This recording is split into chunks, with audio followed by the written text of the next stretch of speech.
तो दोस्तों आज 12 सितंबर 2020 शनिवार का दिन हो चुका है। तो आइए फटाफट से बात कर लेते हैं आज के ताजा खबरों की और आज की बड़ी खबरों की। दोस्तों आज की बड़ी खबरों में सुप्रीम कोर्ट की तरफ से दो बड़ी खबरें आई हैं। पहली खबर चीनी बीमारी के ऊपर है, वहीं दूसरी खबर झुग्गियों के तोड़ने को लेकर है। आने वाले दिनों में 48,000 से ज्यादा लोग बेघर हो सकते हैं। तो सुप्रीम कोर्ट के कौन से दो फैसले आए हैं, अभी हम आपको इसके बारे में पूरी रिपोर्ट बताएंगे। आपको बता दें इन फैसलों से पूरे देश पर सीधे असर पड़ने वाला है। दोस्तों इसके अलावा आज की बड़ी खबरों में एक बहुत बड़ी खबर आई है चीन की तरफ से। चीन की मीडिया ने भारत के लिए जंग का ऐलान किया है, साथ ही में अपनी चीनी सेना को युद्ध के लिए तैयार रहने के लिए कहा है। आपको बता दें अभी भारत और चीन के बीच जो हालात हैं वो कुछ ठीक नहीं है। तो अभी हम आपको इस खबर के बारे में भी पूरी रिपोर्ट बताएंगे। दोस्तों इसके अलावा आज की बड़ी खबरों में महंगाई और सस्ताई को लेकर भारत के सबसे बड़े बैंक की तरफ से यानी कि SBI की तरफ से एक बड़ी खबर आई है। भारत के सबसे बड़े बैंक ने बताया है कि अभी जो देश में महंगाई चल रही है, सब्जियों को लेकर, अनाज को लेकर या किसी भी चीज को लेकर, तो वो कब से सस्ते होंगे उसकी डेट बताई गई है। तो अभी हम आपको उसके बारे में भी बताएंगे। दोस्तों इसके अलावा आज की बड़ी खबरों में रिया चक्रवर्ती को लेकर, सुशांत सिंह के केस को लेकर बड़ी खबर आई है। आने वाले दिनों में 25 बॉलीवुड के सितारे ऐसे हो सकते हैं जिनका पर्दाफाश हो सकता है, क्योंकि ये भी नशा करते हैं, ऐसी बात सामने आई है। जिस NCB डिपार्टमेंट ने रिया चक्रवर्ती को गिरफ्तार किया है, वो डिपार्टमेंट जल्द ही 25 और बड़े बड़े एक्टर को, डायरेक्टर को, सेलिब्रिटी को अपने शिकंजे में ले सकती है। तो अभी हम आपको इसके बारे में भी पूरी रिपोर्ट बताएंगे कि पूरा मामला क्या है। इसके अलावा आज की बड़ी खबरों में कंगना रनौत के मामले पर भी बड़ी खबर आई है। अयोध्या के संत कंगना रनौत के पक्ष में आ गए हैं और जो महाराष्ट्र के मुख्यमंत्री हैं उद्धव ठाकरे, उनको धमकी दी है कि वो अयोध्या न आए, क्योंकि उन्होंने कंगना रनौत के साथ इस तरह का व्यवहार किया है। तो कंगना रनौत पर जो बड़ी खबरें आई हैं, अभी हम आपको उसके बारे में भी बताएंगे। साथ ही में जो लोग आने वाले दिनों में बाइक या कार खरीदने वाले हैं, तो उन लोगों के लिए एक नया नियम आया है। साथ ही में आज की बड़ी खबरों में राम मंदिर को लेकर भी एक बड़ी खबर आई है। इसके अलावा आज की बड़ी खबरों में इंडियन रेलवे की तरफ से भी एक बड़ी खबर आई है। तो दोस्तों आज हम आपको अपनी इस वीडियो में इन्हीं सब महत्वपूर्ण खबरों के बारे में बताने वाले हैं। तो इसीलिए वीडियो को थोड़ा सा भी भगाए बिना ध्यान से आखिर तक देखें, ताकि कोई भी जानकारी मिस ना हो। वीडियो में आगे जाने से पहले बस आपसे छोटी सी रिक्वेस्ट है कि आप इस वीडियो को लाइक कर दें, शेयर कर दें, क्योंकि आपका लाइक शेयर करना ही हमारी मेहनत का फल होता है। तो आइए बिना देर किए चलते हैं सीधे आज की पहली बड़ी खबर की तरफ। और आज की पहली बड़ी खबर में सबसे पहले आपके लिए पेश है चीनी बीमारी का बिल्कुल ताजा अपडेट अपने भारत की तरफ से। जैसा कि आप देख सकते हैं अपनी स्क्रीन पर PTRnews.com की तरफ से चीनी बीमारी का बिल्कुल ताजा अपडेट आपके सामने है। ताजा मिली जानकारी के मुताबिक एक बार फिर से 93,000 से ज्यादा नए मामले सामने आए हैं चीनी बीमारी के लगभग 24 घंटे में। इन नए मामलों के आने के बाद अब हमारे भारत में चीनी बीमारी के टोटल मरीजों की संख्या 46,53,455 हो गई है। आपको बता दें कि इन टोटल मरीजों में से अब तक 77,462 लोगों की जान जा चुकी है चीनी बीमारी से। बीते रोज भी लगभग 24 घंटे में 1100 से ज्यादा लोगों की जान गई है चीनी बीमारी से। लेकिन अच्छी बात ये रही कि बीते रोज लगभग 24 घंटे में 76,000 से ज्यादा लोग ठीक भी हुए हैं चीनी बीमारी से। ठीक होने वालों की टोटल संख्या 36,16,329 हो गई है। इसके अलावा अब जो लोग बचे हैं, जिन लोगों का अभी भी इलाज चल रहा है, तो उनकी संख्या अब हमारे भारत में 9,59,016 हो गई है। यानी अभी इतने चीनी बीमारी के कुल एक्टिव केस है हमारे भारत में। बात करेंगे आज के अगले बड़े खबर की, तो राज्यों को चीनी बीमारी को लेकर जारी केंद्र की सभी बातें माननी होंगी, सुप्रीम कोर्ट का ऐलान। जी हाँ, सुप्रीम कोर्ट ने कहा है कि देश के सभी राज्यों को चीनी बीमारी के तहत जो भी आदेश दिए जा रहे हैं केंद्र सरकार की तरफ से, यानी कि मोदी सरकार की तरफ से, तो उन सभी बातों को मानना होगा। अदालत ने कहा है कि राज्यों को जो शक वाले चीनी बीमारी के मरीज हैं या कंफर्म वाले चीनी बीमारी के मरीज हैं, तो उनको जो एम्बुलेंस लेने आती है या छोड़ने आती है, तो जो एम्बुलेंस का किराया है वो वही लेना होगा जो केंद्र सरकार ने तय किया है। राज्य सरकार अपनी मर्जी से जो किराया है वो तय नहीं कर सकती। इसके अलावा चीनी बीमारी से जुड़े जो भी नियम आते हैं केंद्र सरकार की तरफ से, तो देश के सभी राज्यों में वही नियम लागू करने होंगे। राज्य सरकार अपनी मर्जी से कोई भी नियम लागू नहीं करेगी। साथ ही में सुप्रीम कोर्ट ने ये साफ कर दिया है कि चीनी बीमारी को लेकर केंद्र सरकार जो भी नियम जारी करेगी, जो भी SOP बनाएगी, तो उसे सभी राज्य की सरकारों को मानना होगा। सुप्रीम कोर्ट ने ऐसा आदेश इसलिए दिया है क्योंकि देश के अलग अलग राज्यों में आम जनता से बहुत सारी चीजों के मनमाने पैसे वसूल किए जा रहे हैं। बात करेंगे आज के अगले बड़े खबर की, तो कीटाणु प्रूफ शहर बसा रहा है चीन, भविष्य की महामारियों से सुरक्षित रहेंगे यहाँ के लोग। जी हाँ, चीनी बीमारी को पैदा करने वाला चीन अपने नागरिकों को भविष्य की महामारियों से बचाने के लिए एक खास शहर बना रहा है। आधुनिक तकनीकी से लैस होने वाले इस शहर में लोग चीनी बीमारी जैसे घातक महामारियों से बच जाएंगे। जिस तरीके से वाटर प्रूफ घर होता है, इसी तरीके से ये कीटाणु प्रूफ घर है। आप इसे एक तरीके से चीनी बीमारी प्रूफ शहर भी कह सकते हैं। ताजा जानकारी के मुताबिक चीन में जो ये शहर बनाया जा रहा है, तो ये हाईटेक सुविधाओं से लैस होगा। इस शहर में रहने वाले निवासी हाईटेक फैसिलिटी, बड़ी बालकनी और साथ ही में सामुदायिक ग्रीन हाउसेज जैसी तकनीक का लाभ उठा पाएंगे। इस शहर में जो भी लोग रहेंगे। तो आने वाले भविष्य में अगर फिर से चीनी बीमारी जैसी कोई महामारी आती है और लॉकडाउन वगैरह लगा दिया जाता है तो इस शहर पे ज्यादा प्रभाव नहीं पड़ेगा, यहाँ के लोगों को परेशानी नहीं होगी। बात करेंगे आज के अगले बड़े खबर की, तो पीएम मोदी ने किया था पक्के घर का वादा, कोर्ट के आदेश के बाद अब झुग्गी भी नहीं बचेगी। लोगों के घर को बचाने के लिए कांग्रेस गई कोर्ट। जी हाँ, पीएम मोदी ने जहाँ झुग्गी है वहीं मकान योजना के तहत दिल्ली के झुग्गियों में रहने वालों को पक्का मकान देने का वादा किया था एक समय में। इससे लाखों लोगों का फायदा होने की बात कही थी, लेकिन रेलवे लाइन के किनारे बनी झुग्गियों को हटाने के सुप्रीम कोर्ट के आदेश के बाद अब इसमें रहने वाले लोगों के लिए संकट पैदा हो गई है, क्योंकि इन सभी लोगों की झुग्गियां बीजेपी सरकार की तरफ से तोड़ी जाएगी, क्योंकि सुप्रीम कोर्ट का इस पर आदेश आ चुका है। जो बीजेपी सरकार है वो भी इसे तोड़ने के लिए तैयार है। लेकिन आपको बता दें, इसको लेकर कांग्रेस के नेता अजय माकन ने सुप्रीम कोर्ट का दरवाजा खटखटाया है। माकन ने कहा है कि चीनी बीमारी के इस काल में अगर इतने लोग बेघर होंगे तो बहुत बड़ी तबाही आ सकती है, क्योंकि अगर 48,000 झुग्गियों को तोड़ा जाएगा तो आप सोच सकते हैं कि एक झुग्गी में एक परिवार रहता है तो कितने सारे लोग बेघर हो जाएंगे। ताज़ा जानकारी के मुताबिक अजय माकन ने सुप्रीम कोर्ट के एक फैसले का जिक्र किया, जिसमें सुप्रीम कोर्ट ने कहा है कि अगर किसी भी झुग्गी को तोड़ा जाएगा तो उससे पहले उस झुग्गी वाले के लिए एक नए मकान का इंतजाम किया जाएगा, तभी झुग्गी तोड़ी जाएगी। तो इसीलिए झुग्गी तोड़ने से पहले नए मकान का इंतजाम करना होगा। साथ ही में आपको बता दें कि अभी हाल ही में जो दिल्ली के विधानसभा चुनाव हुए थे, तो चुनाव के दौरान केंद्र सरकार की तरफ से यानी कि मोदी सरकार की तरफ से जहां झुग्गी है वहीं मकान मिलेगा योजना के बारे में बात की गई थी और इसका वादा किया गया था, लेकिन चुनाव के बाद ये वादे पीछे जा चुके हैं। सुप्रीम कोर्ट के फैसले आने के बाद 48,000 झुग्गियों को तोड़ा जा सकता है, जो कि रेलवे लाइन के किनारे में बने हुए हैं। बात करेंगे आज के अगले बड़े खबर की, तो चीनी मीडिया ने किया जंग का ऐलान, अपनी सेना से कहा युद्ध के लिए तैयार रहें। जी हाँ, चीन की सरकारी मीडिया ग्लोबल टाइम के संपादक हू सीजन ने एक बार फिर से भारत, अमेरिका समेत दुनिया के कई देशों को जंग की धमकी दी है। उन्होंने कहा है कि चीनी सेना को युद्ध के खतरे को देखते हुए मानसिक और सैन्य रूप से तैयार रहना चाहिए। साथ ही में उनकी तरफ से अमेरिका पर तनाव भड़काने का आरोप भी लगाया गया। शी जिन ने कहा कि अमेरिका हमारे पड़ोसी देशों को चीन के खिलाफ युद्ध के लिए भड़का रहा है। साथ ही में उन्होंने ताइवान को भी चेतावनी देते हुए लिखा है, जो हालात बने हैं उसके कारण युद्ध करने के लिए चीन मजबूर हो रहा है। हालांकि यहाँ के लोग युद्ध नहीं करना चाहते, लेकिन चाइना जितना चाहता है कि युद्ध ना करना पड़े तो उन पर उतनी ज्यादा परेशानी बन रही है। यानी उनके मुताबिक चाइना जंग करना नहीं चाहता, लेकिन चाइना को उकसाया जा रहा है। इसीलिए उन्होंने अपनी सेना को युद्ध के लिए तैयार रहने को कहा है। चीन ने अपने पड़ोसी देशों को जंग की धमकी दे दी है। आपको बता दें, ये सारी बातें वहाँ का जो सरकारी मीडिया है ग्लोबल टाइम, उसके जो संपादक हैं हू शीजिन, उन्होंने ये सारी बातें कही हैं। हालांकि आपको बता दें कि भारत और चीन के बीच हालात सही हो जाएं, इस पर भी बातचीत चल रही है। जैसा कि आप देख सकते हैं अपनी स्क्रीन पर अगली खबर में कि भारत चीन के बीच करीब 4 घंटे तक चली ब्रिगेड कमांडर स्तर की बातचीत, ताकि हालात स्थिर हो जाएं। दोस्तों, हम अपने देश में चाहे चाइना को लेकर या भारत को लेकर कितनी भी बातें कहें, लेकिन बॉर्डर पर नियम और कानून यही है कि दोनों देशों के बीच जो रिश्ते हैं वो नॉर्मल बने रहें। इसी की वजह से आपको बता दें कि कई बार चीन और भारत के बीच बैठक हो चुकी है, ताकि जो हालात बिगड़ रहे हैं भारत और चीन के बीच वो सही हो सके। आपको बता दें, इसी बीच ये खबर आई है कि बीते रोज शुक्रवार को सुबह 11 बजे से लेकर दोपहर 3 बजे तक भारत और चीन के बीच बैठक हुई, ताकि जो मामला बिगड़ गया है उसे सही किया जा सके। बात करेंगे आज के अगले बड़े खबर की, तो दिसंबर के बाद ही 4% नीचे आ सकती है महंगाई दर। देश के सबसे बड़े बैंक SBI का बयान। जी हाँ, SBI का कहना है कि लगातार बढ़ रही महंगाई से दिसंबर के बाद ही राहत मिल सकती है। यानी कि अभी लोगों को दिसंबर के महीने तक महंगाई झेलनी ही होगी। अभी सितंबर का महीना चल रहा है, लगभग 3 से 4 महीने बाद लोगों को महंगाई से थोड़ी राहत मिलेगी, लेकिन ये 3-4 महीने लोगों को महंगाई में ही गुजारने होंगे। ताज़ा जानकारी के मुताबिक दिसंबर के बाद यानी कि जनवरी 2021 में जो महंगाई दर है वो 4% नीचे आ सकती है। यानी कि लोगों को थोड़ी बहुत राहत मिलेगी, लेकिन अभी 3-4 महीने महंगाई झेलने के लिए तैयार रहिए। बात करेंगे आज के अगले बड़े खबर की, तो अभी जेल में ही रहेगी रिया चक्रवर्ती और उनके भाई शौविक चक्रवर्ती।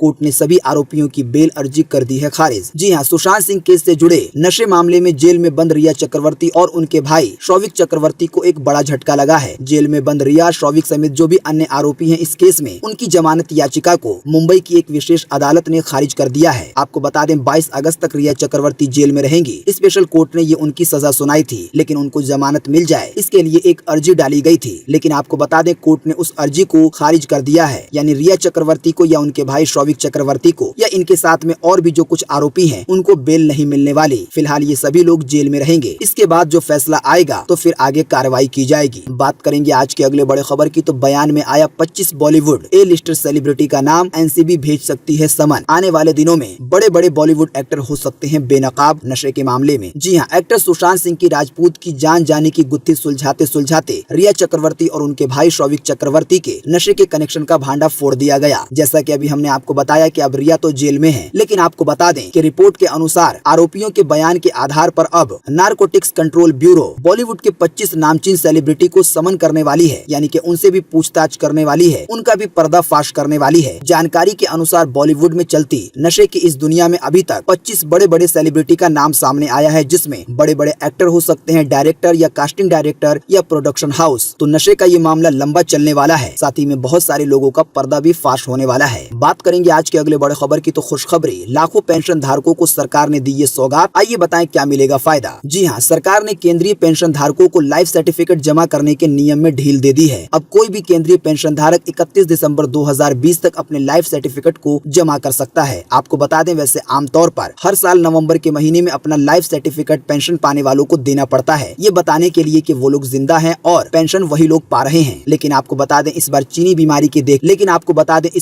बीमारी को देखते हुए 1 महीने के बदले 2 महीने का समय दिया गया है, यानी कि नवंबर से लेकर दिसंबर तक पेंशन पाने वाले पेंशन धारक अपना लाइफ सर्टिफिकेट अपने बैंक में जमा करा सकते हैं। साथ ही में एक और सूचना है कि जिन लोगों की उम्र 80 साल से ज्यादा है तो वो लोग अपने लाइफ सर्टिफिकेट को 1 अक्टूबर से ही जमा करवाना शुरू कर सकते हैं, लेकिन जिनकी उम्र 80 साल से कम है तो वो लोग 1 नवंबर से अपने लाइफ सर्टिफिकेट को जमा करवाना शुरू कर सकते हैं। जो भी लोग अपने लाइफ सर्टिफिकेट को जमा नहीं करवाएंगे तो आने वाले महीने में उनके पेंशन को रोका जा सकता है। बात करेंगे आज के अगले बड़े खबर की, तो गूगल प्ले स्टोर से हटाए गए 17 खतरनाक ऐप आप भी अपने फोन से तुरंत कर दें डिलीट। जी हाँ, जुलाई और सितंबर के दूसरे हफ्ते के दौरान गूगल प्ले स्टोर से 17 ऐप्स को हटा दिया गया है। ये ऐप्स मेलवेयर इन्फेक्टेड थे, यानी कि इनमें एक बड़ा वायरस था। ताज़ा जानकारी के मुताबिक जुलाई में 11 ऐसे ऐप की सूची आई थी। इसके अलावा सितंबर में, यानी कि इसी महीने में 6 ऐसे ऐप की सूची आई है, तो ये टोटल 17 ऐप बनते हैं। ताज़ा जानकारी के मुताबिक अब गूगल ने इन 17 ऐप को अपने प्लेटफॉर्म से फाइनली हटा दिया है। तो इनमें से अगर कोई ऐप आपके पास है तो उसे आपको हटाना होगा, वरना आने वाले दिनों में नुकसान आप ही का है। आपकी निजी जानकारी चोरी हो सकती है, साथ ही में आपके बैंक खाते पर भी इससे असर पड़ सकता है। तो दोस्तों, वो ऐप कौन कौन से हैं, इसके लिए हम आपको इसी वीडियो के नीचे डिस्क्रिप्शन में एक लिंक देंगे, जिस पर आप क्लिक करके इसकी अधिक जानकारी प्राप्त कर पाएंगे और उन 17 ऐप की लिस्ट भी देख पाएंगे। लेकिन उस लिंक पर क्लिक करने से पहले आज के सारे मुख्य समाचार देख लीजिए, क्योंकि अभी और भी बहुत सारी बड़ी खबरें हैं। बात करेंगे आज के अगले बड़े खबर की, तो आज से शुरू हो रही है 80 स्पेशल ट्रेनें। यात्रा करने से पहले जान ले ये जरूरी बातें। जी हाँ, आज 12 सितंबर 2020 से 80 और स्पेशल ट्रेनें चलने वाली हैं इंडियन रेलवे की तरफ से। लेकिन आपको बता दें, इस बार का जो रेलवे का सफर है वो पहले के मुकाबले बिल्कुल अलग होगा। रेलवे की तरफ से सारे गाइडलाइन और नियम जारी किए गए हैं कि यात्रियों को प्लेटफॉर्म पे कैसे रहना होगा, साथ ही में यात्रियों को ट्रेन के अंदर कैसे सफर करना है, कौन कौन से नियम का पालन करना है। तो जो भी लोग इंडियन रेलवे में सफर करने वाले हैं तो उन लोगों को इन सभी नियमों को मानना होगा। तो आपको बता दें, इन नियमों की एक लिस्ट आई है। इसके अलावा उन 80 स्पेशल ट्रेनों की भी लिस्ट आई है, नाम के साथ, नंबर के साथ, और साथ ही में ये भी बताया गया है कि वो गाड़ियां कहां से कहां के लिए चलेंगी। तो ये 80 और ट्रेनें चलने वाली हैं। हम आपको इसके लिए भी इसी वीडियो के नीचे डिस्क्रिप्शन में एक लिंक देंगे। आप इस वीडियो को पूरा देखने के बाद उस लिंक द्वारा ये पूरी जानकारी देख पाएंगे। साथ ही में आपको एक और बड़ी खबर बता दें दिल्ली मेट्रो को लेकर। ताज़ा जानकारी के मुताबिक आज 12 सितंबर से दिल्ली के अंदर सभी लाइनों पर मेट्रो की सेवा शुरू कर दी जाएगी। और जिस तरीके से पहले सुबह 6 बजे से लेकर रात 11 बजे तक सफर करते थे, तो उसी तरीके से अब यात्री सुबह 6 बजे से लेकर रात 11 बजे तक दिल्ली मेट्रो में सफर कर सकेंगे। जो एयरपोर्ट एक्सप्रेस लाइन है उसे भी चालू कर दिया गया है आज 12 सितंबर से। बात करेंगे आज के अगले बड़े खबर की, तो अपने ऑफिस को दोबारा नहीं बनवा पाएंगी कंगना रनौत, कहा कि मेरे पास पैसे नहीं है। जी हाँ, बीएमसी ने बुधवार को अभिनेत्री कंगना रनौत के ऑफिस में तोड़फोड़ की। बीएमसी का आरोप था कि उन्होंने अपने ऑफिस में वैध और प्लान के मुताबिक अपना घर या ऑफिस नहीं बनवाया था। वहीं कंगना रनौत ने बीएमसी की गई तोड़फोड़ को बदले की भावना से की गई कार्रवाई बताया। लेकिन अब जो ताज़ा अपडेट आया है उसमें अभिनेत्री कंगना रनौत ने कहा है कि उनके पास पैसे नहीं है ऑफिस को दोबारा बनवाने के लिए। कंगना रनौत ने ट्वीट के जरिए बताया कि अभी 15 जनवरी को ही इस ऑफिस की ओपनिंग हुई थी और ओपनिंग होने के बाद ही चीनी बीमारी का दौर आ गया। तो जिस तरीके से सब लोगों की कमाई रुकी हुई है, तो उनकी भी कोई खासा कमाई नहीं हुई, इसीलिए उनके पास पैसे नहीं है इसे बनाने के लिए। उन्होंने लेकिन ये जरूर कहा कि ये जो खंडर ऑफिस हो गया है तो वो उसी में काम करेंगी। अगली खबर भी कंगना रनौत से जुड़ी हुई है, जैसा कि आप देख सकते हैं अपनी स्क्रीन पर कि अयोध्या के संतों ने दी धमकी कि अयोध्या न आए उद्धव ठाकरे। जी हाँ, बॉलीवुड अभिनेत्री कंगना रनौत और शिवसेना का विवाद बढ़ता जा रहा है। कंगना के समर्थन में उतरे अयोध्या के संतों ने उद्धव ठाकरे को, यानी कि महाराष्ट्र के मुख्यमंत्री का विरोध शुरू कर दिया है। संतों और विश्व हिंदू परिषद ने घोषणा की है कि उद्धव ठाकरे अयोध्या न आए, यहाँ आने पर उनका स्वागत नहीं होगा बल्कि उनका विरोध झेलना पड़ेगा। साथ ही में अखिल भारतीय अखाड़ा परिषद के जो अध्यक्ष हैं महंत नरेंद्र,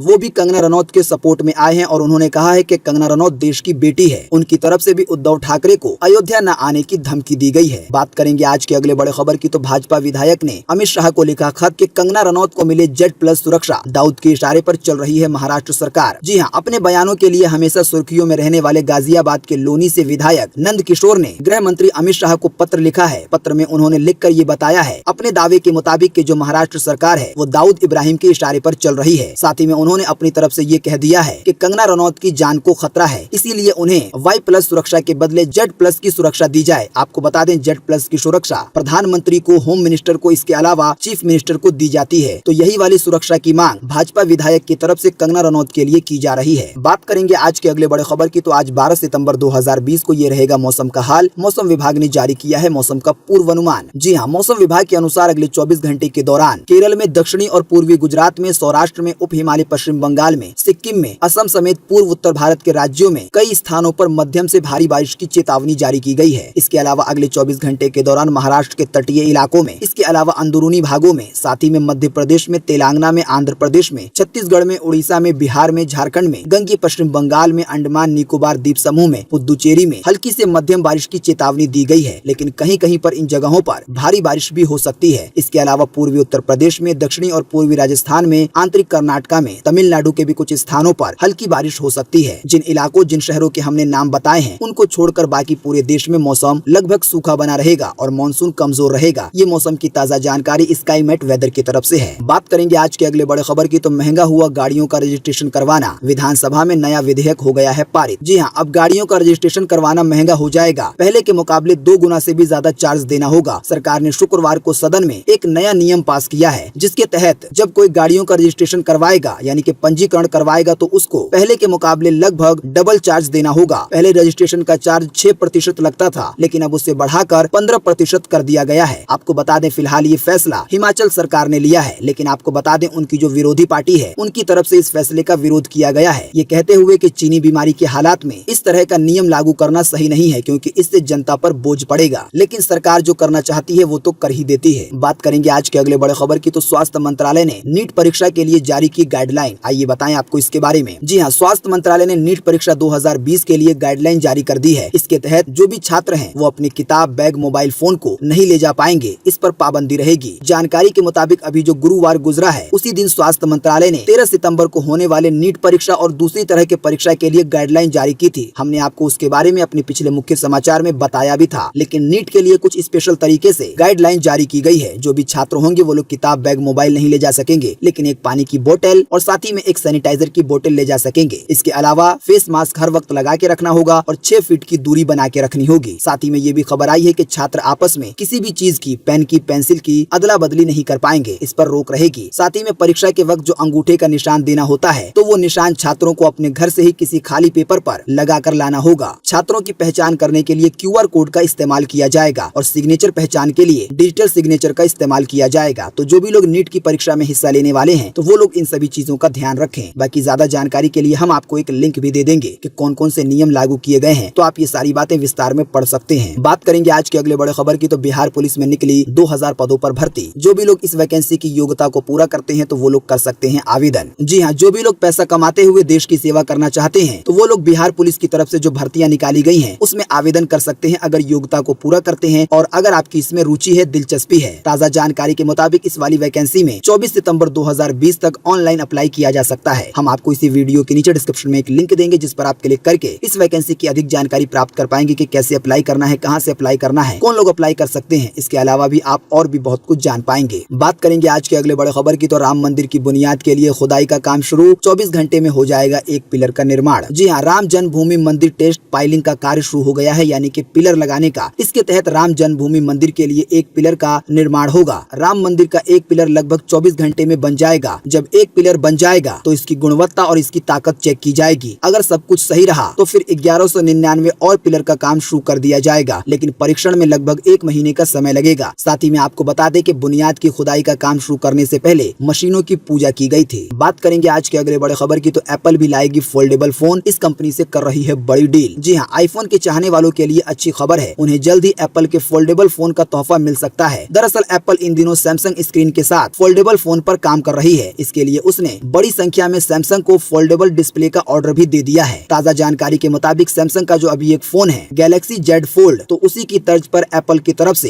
नया फोन आने वाला है, जो कि बीच में से ही फोल्ड हो जाएगा। आपको बता दें, सैमसंग ने ये फोन पहले से बना बना लिया है और इसकी बिक्री भी हो रही है। लेकिन एप्पल की तरफ से ये उनके अपने अंदाज में आने वाला है। जो भी लोग नहीं जानते गैलेक्सी Z Fold फोन के बारे में, तो इसके लिए हम आपको इसी वीडियो के नीचे डिस्क्रिप्शन में एक लिंक देंगे, जिस पर आप क्लिक करके उस फोन का वीडियो देख पाएंगे, साथ ही में उसकी जानकारी प्राप्त कर पाएंगे कि उसमें क्या क्या फीचर हैं। तो लगभग इसी तरह का फोन एप्पल की तरफ से भी आ सकता है। बात करेंगे आज के अगले बड़े खबर की, तो प्रत्याशियों के आपराधिक इतिहास को लेकर चुनाव आयोग ने जारी किए हैं नए नियम। जी हाँ, भारतीय निर्वाचन आयोग ने चुनाव लड़ने वाले जो भी प्रत्याशी हैं, तो उनके आपराधिक इतिहास को लेकर और साथ ही में उनको सार्वजनिक करने को लेकर एक नया नियम जारी किया है। जो भी लोग चुनाव लड़ने वाले हैं, अगर उन पर कोई आपराधिक मामला है, यानी उन्होंने कोई अपराध किया था और उसका केस वगैरह चल रहा है, तो इसकी जानकारी उन्हें बिल्कुल खुल्लम खुल्ला लोगों के सामने देनी होगी। इतना खुल्लम खुल्ला कि उन्हें टेलीविजन में या समाचार पत्र में इसको छपवाना होगा कि उनके ऊपर ये आपराधिक मामला है, तभी वो लोग चुनाव लड़ पाएंगे। चुनाव आयोग ने ये नया नियम जारी किया है। जो भी लोग अपने अपराध को सार्वजनिक करेंगे, तो उन्हें सिर्फ एक बार नहीं बल्कि 3 बार अपने आपराधिक इतिहास को बताना होगा, समाचार पत्र में छपवा कर या टेलीविजन पर ऐड की तरह वीडियो दिखाकर, ताकि लोगों को ये पता चल सके कि हम जिसे चुन रहे हैं उसने इससे पहले क्या कांड किए हैं। बात करेंगे आज के अगले बड़े खबर की, तो साजिद खान पर मॉडल का बड़ा आरोप, 17 की उम्र में किया था यौन शोषण, हाउसफुल में रोल के लिए रखी थी ये शर्त। जी हाँ, जैसा कि आप जानते हैं, अभी हाल ही में एक मीटू मूवमेंट चला, जिसमें बहुत सारे लोगों के पर्देफाश हुए। इनमें एक साजिद खान का नाम भी था। लेकिन आपको बता दें, अब ये मामला ठंडा हो चुका है। लेकिन इसी के बीच एक मॉडल है पाउला नाम की, उन्होंने एक बार फिर से साजिद खान पर यौन शोषण का आरोप लगाया है। उन्होंने कहा है कि लगभग जब वो 17 साल की थी, तब उनके साथ साजिद खान ने ये हरकत की थी। हाउसफुल मूवी में रोल देने के लिए कुछ उल्टी सीधी शर्तें भी रखी थी। अपने इंस्टाग्राम पर उन्होंने ये सारी बातें बताई हैं। बात करेंगे आज के अगले बड़े खबर की, तो सुशांत सिंह राजपूत और रिया चक्रवर्ती का अनसीन वीडियो आया सामने। आपको बता दें, इसमें नशे लेने का किया जा रहा है दावा। जी हाँ, सुशांत सिंह का और रिया चक्रवर्ती का एक ऐसा वीडियो सामने आया है जिसे पहले किसी ने नहीं देखा होगा, क्योंकि ये एक अनसीन वीडियो है। आपको बता दें, वीडियो में रिया चक्रवर्ती और सुशांत सिंह देखने में ऐसा लग रहा है कि सिगरेट पी रहे हैं। लेकिन आपको बता दें, जो दावा किया जा रहा है उसमें ये बताया जा रहा है कि ये नशा किसी और ही चीज का किया जा रहा है। हालांकि वीडियो ज्यादा लंबा नहीं है और ज्यादा साफ भी नहीं है, लेकिन सिगरेट का सेवन किया जा रहा है, ये लगभग साफ दिखाई दे रहा है। हम आपको इसी वीडियो के नीचे डिस्क्रिप्शन में एक लिंक देंगे, जिस पर आप क्लिक करके इस वीडियो को देख पाएंगे। बात करेंगे आज के अगले बड़े खबर की, तो पेट्रोल डीजल के दाम में बीते रोज नहीं हुई कोई कमी या बेसी। आइए बताएं ताजा भाव। जी हाँ, बीते रोज शुक्रवार को पेट्रोल डीजल के दामों में ना तो कोई कटौती हुई और ना ही कोई बढ़ोतरी हुई, यानी पेट्रोल डीजल अभी अपने पुराने दाम पर मिल रहे हैं। राजधानी दिल्ली में आपको 1 लीटर पेट्रोल 81 रुपए 99 पैसे का मिलेगा, तो वहीं 1 लीटर डीजल 73 रुपए 5 पैसे का मिलेगा। कोलकाता, मुंबई, चेन्नई के दाम आपकी स्क्रीन पर है, आप वीडियो को पॉज करके देख सकते हैं। बात करेंगे आज के अगले बड़े खबर की, तो सोना हुआ 191 रुपए सस्ता और चांदी में आई 990 रुपए की गिरावट। आइए बताएं ताजा भाव। जी हाँ, बीते रोज शुक्रवार को दिल्ली के सर्राफा बाजार में सोना 191 रुपए सस्ता हुआ। इस सस्ताई के बाद अभी 10 ग्राम सोने की कीमत 52,452 रुपए हो गई है। वहीं अगर बात करें चांदी की, तो चांदी के दामों में 990 रुपए की गिरावट दर्ज हुई। इस गिरावट के बाद अभी आपको दिल्ली के सर्राफा बाजार में 1 किलो चांदी 69,441 रुपए की मिलेगी। बात करेंगे आज के अगले बड़े खबर की, तो कैश में ट्रांजैक्शन किया तो देना पड़ेगा चार्ज। इस बड़े प्राइवेट बैंक ने ग्राहकों को किया है आगाह। जी हाँ, देश के बड़े प्राइवेट बैंक ICICI बैंक ने कैश ट्रांजैक्शन को घटाने के लिए अपने ग्राहकों के लिए अलर्ट जारी किया है। ताजा जानकारी के मुताबिक जिन भी लोगों ने लोन ले रखा है और जो लोन की EMI देनी है, तो अगर लोन की EMI बैंक ब्रांच में जाकर कैश में दी जाएगी, तो इसके लिए फिर 100 रुपए का चार्ज देना होगा अलग से। दोस्तों, अगली खबर के बारे में बताने से पहले आपके लिए एक बड़ा सर्वे और एक बड़ा सवाल। अगर आप इसमें हिस्सा लेंगे और इस सर्वे का जवाब देंगे, तो इससे बहुत कुछ पता चलेगा पूरे देश के लिए। जैसा कि अभी हमने आपको थोड़ी देर पहले बताया कि सुप्रीम कोर्ट का एक आदेश आया है कि दिल्ली में रेलवे लाइन के किनारे जो लगभग 48,000 झुग्गियां हैं, तो उसे तोड़ दिया जाए और उसे हटा दिया जाए। लेकिन कांग्रेस के एक नेता है, उनका कहना है कि इतने सारे लोगों को बेघर कर देना किसी तबाही से कम नहीं है, इसीलिए झुग्गियों को तोड़ने से पहले उनके रहने का इंतजाम किया जाए। तो आप हमें इसी वीडियो के नीचे कमेंट बॉक्स में कमेंट करके बताएं कि झुग्गियां तोड़ने से पहले सरकार को रहने का इंतजाम करना चाहिए या नहीं करना चाहिए। आपकी राय के हिसाब से आपका इस पर क्या कहना है, फटाफट से अपना जवाब इसी वीडियो के नीचे कमेंट बॉक्स में जरूर लिखें। बात करेंगे आज के अगले बड़े खबर की, तो पोस्ट ऑफिस की नई 5 स्टार स्कीम, अब हर आदमी को मिलेगा सीधा फायदा। जी हाँ, भारतीय डाक विभाग ने देश के ग्रामीण क्षेत्रों के लिए 5 स्टार गाँव स्कीम के नाम से एक स्कीम की शुरुआत की है। स्कीम के जरिए गाँव तक नहीं पहुँचने वाली योजनाओं को पहुँचाया जाएगा। 5 स्टार गाँव योजना के जरिए पोस्ट ऑफिस के सभी प्रोडक्ट यानी कि सभी स्कीम को ग्रामीण क्षेत्रों के लिए उपलब्ध करवाया जाएगा, ताकि छोटे से छोटे गाँव के लोग जो पोस्ट ऑफिस में स्कीम चल रही है उसका फायदा उठा पाएं। ताजा जानकारी के मुताबिक फिलहाल टेस्ट के तौर पर महाराष्ट्र के कुछ जिलों में इसकी शुरुआत की जाएगी। अगर ये सफल रहा तो फिर ये योजना पूरे देश में लागू कर दी जाएगी। फिर छोटे से छोटे गाँव वालों को सुकन्या समृद्धि योजना का फायदा, सेविंग अकाउंट का फायदा, India post payment bank saving account का फायदा, इसके अलावा जो भी फायदे मिलते हैं पोस्ट ऑफिस की तरफ से वो मिल सकेंगे। तो दोस्तों, आज 12 सितंबर 2020 की यही ताजा खबरें थी और महत्वपूर्ण खबरें थी। उम्मीद करते हैं इससे आपको काफी कुछ जानकारी मिली होगी। हम बस बस इसके बदले में आपसे इतना ही चाहते हैं कि आप इस वीडियो को लाइक कर दें, शेयर कर दें, क्योंकि आपका लाइक शेयर करना ही हमारी मेहनत का फल होता है। वीडियो देखने के लिए आपका बहुत बहुत धन्यवाद। Thanks for watching.